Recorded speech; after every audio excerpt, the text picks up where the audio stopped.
మా చెట్టు దొండకాయలు మొత్తం కోతుల పాలు.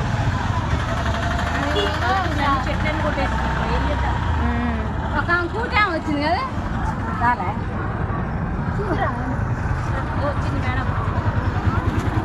ఏం చేస్తున్నావు అమ్ములు?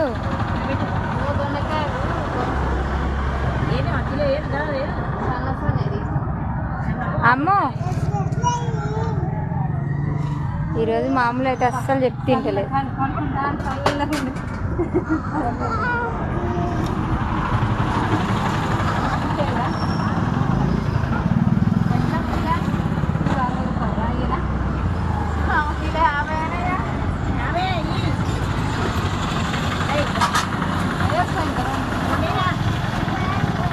గదొక్కటి అంటే ఈ అమ్ములకు పండు కళ్యాణ్